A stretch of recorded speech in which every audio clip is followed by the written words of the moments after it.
Hello everybody and welcome to UserApplePie Getting Started, Configuring Your Site. In this video I'll go over the settings in the admin panel and what they do for your site.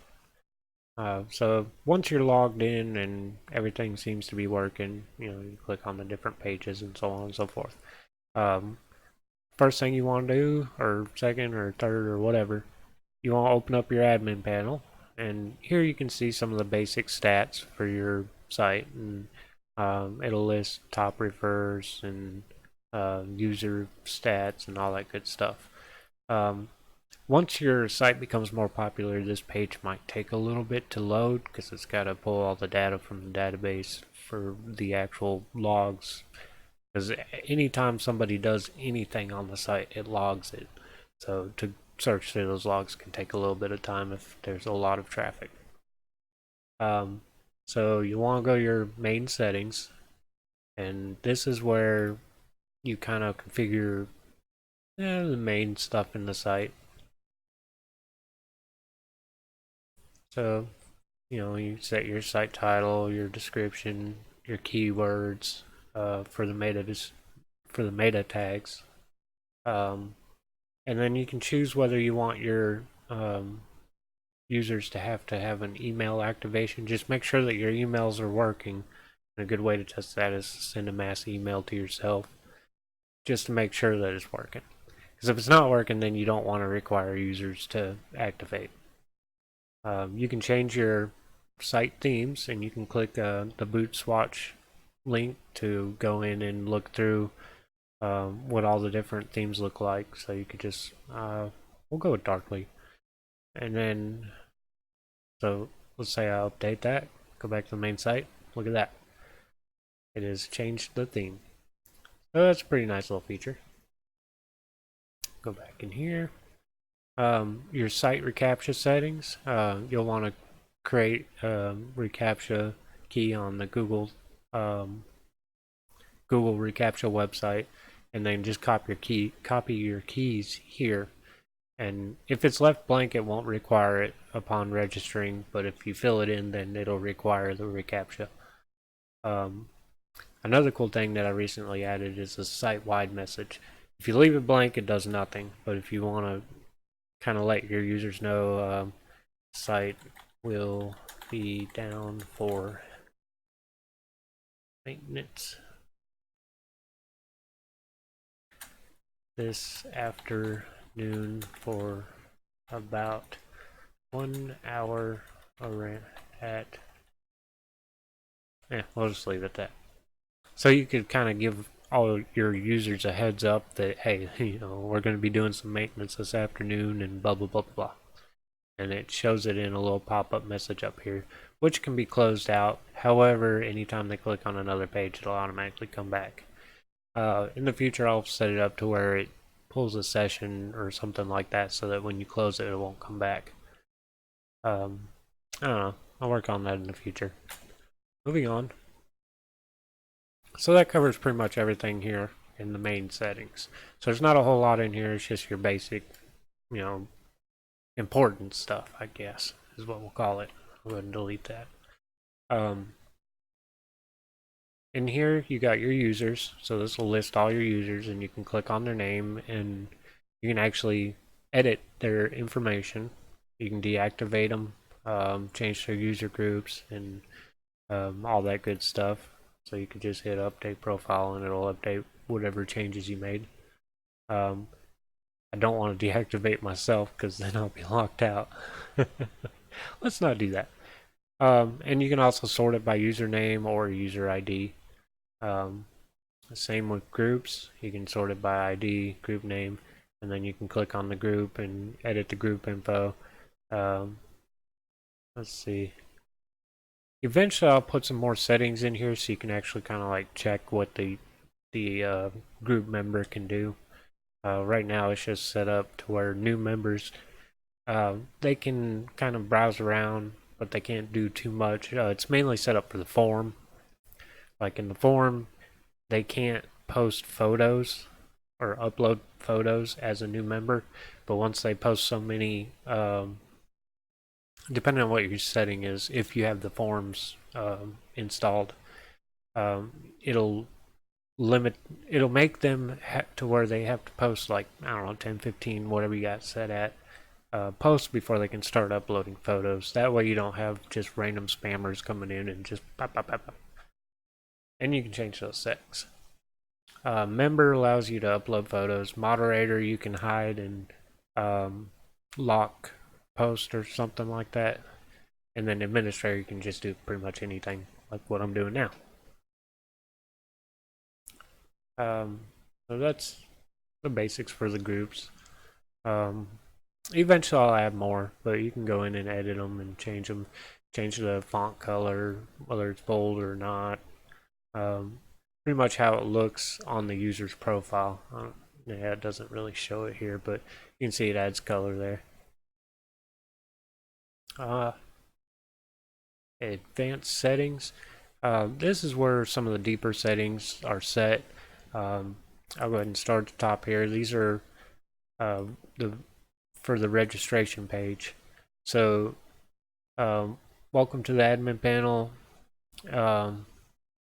This site invitation code, if you fill it in, it'll require each user before they can register to know this code. So, for example, you could put I know Bill, and then save it, and it'll, anytime a user goes to register, they'll have to put in I know Bill, or else it won't let them register. Just kind of an added feature if you want to try and keep it from just anybody signing up. You can set your max login attempts, so if the user fails 5 times, they're locked out of the site for whatever time is set here in minutes. So blocked failed login duration in minutes, so 5 minutes, then you can try and log back in. Basic user session duration in days, so if they just log in, this is how long their session will last. If they do the remember me, this is how long in months their session will last.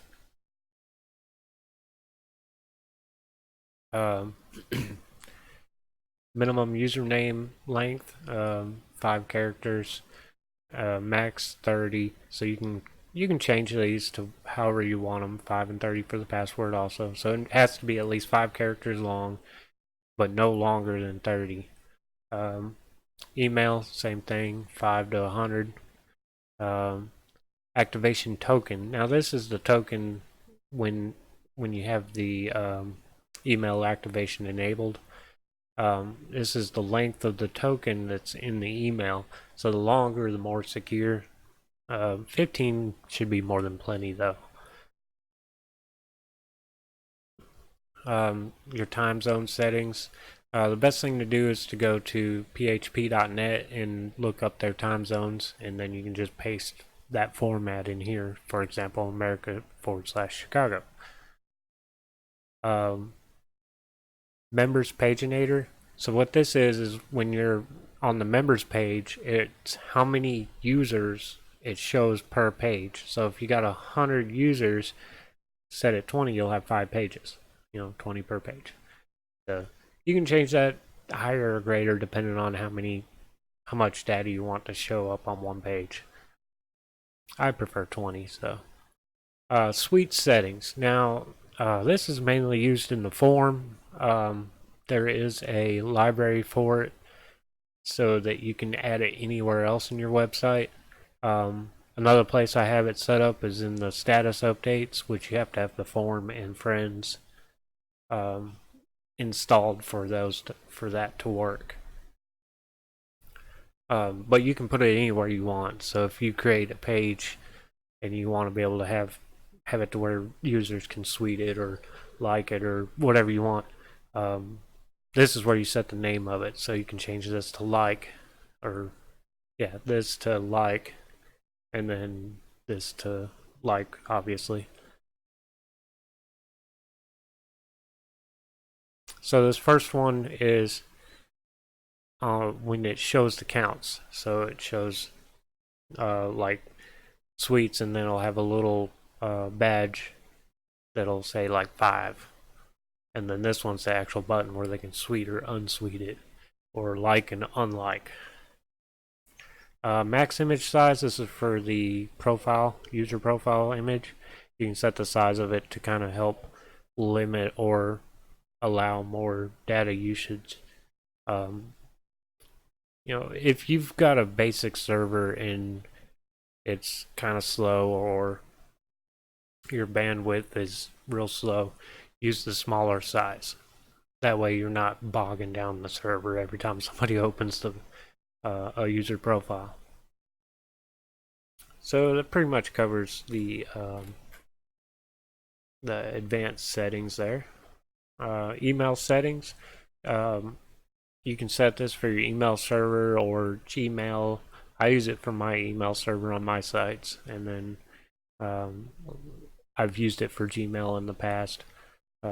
So you just username, password, from. So it'll say like no. You can set it to like no reply at mywebsite.com, or host, localhost, or mail dot mywebsite dot whatever. The port, um, all the good stuff there. The type, which is either TLS or STLS or something like that. I always use TLS on mine. Um, email site address. So this is the address that it shows in. I'm trying to think. I don't remember exactly, but I want to say it's somewhere in when it sends a user an email. I guess it's not the reply to, but I don't remember. But it's there. I use it. I can't remember what it exactly is for.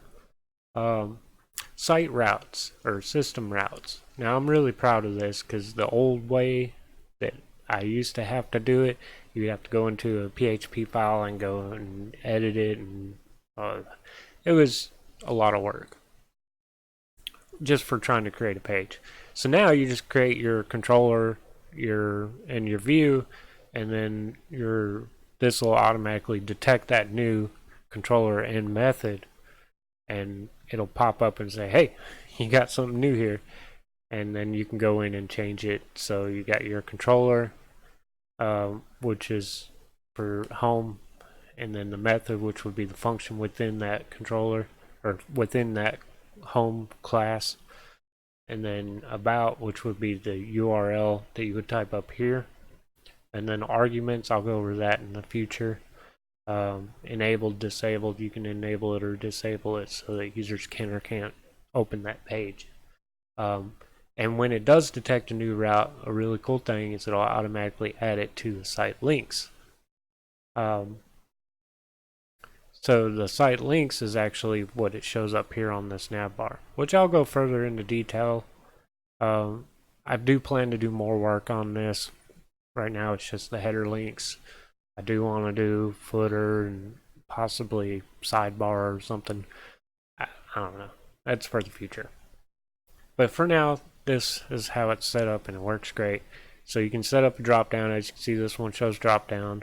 If I edit it here, you can click yes or no for drop down, and then you can create drop down links that are connected to this drop down, and it'll automatically generate it to your header. So that way, when you do updates on your site, you don't have to go back in and add the links. Because, for example, the way it used to be is you would set up your site, and then you'd have to actually go into the header PHP file and add the links as you add pages. Where this automatically makes it so much easier, where it's stored in the database. That way, if you upgrade, it's pulling that information from the database rather than the file that you've possibly overwritten. So, I don't know, I'm pretty proud of this. There is a lot more to go in the future, and you can move these up and down and change the order of them. So if you want like about last, let's say we'll move it down, and now it's after contact. So another thing too is like your form and messages and all that. you can actually set it to require that plugin. So like form, friends, messages. So if that plugin's not installed, or which I guess you probably wouldn't have the link anyway, but you can set it up that way if you've got multiple, and I don't know. But yeah, that's where we're at there. Mass email. This sends an email to all users of the website, and it basically sends it one by one. It kind of loops through it, and so whatever you type in here as the subject and content, it'll actually email to that user, or to all the users of the website. Site ads, you can add, copy and paste your Google ads or whatever ad site you use. You can copy and paste that code into here. So you have one at the top of the site, one at the bottom, and then you can put it at the top and bottom of the sidebars. So it's pretty neat. Auth logs. This isn't really needed.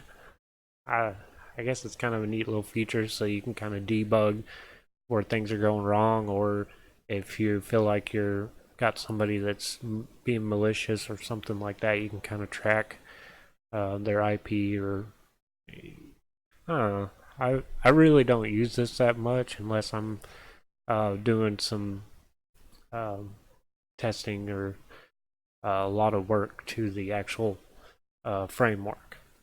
So that's the site, and yeah, I got a lot done.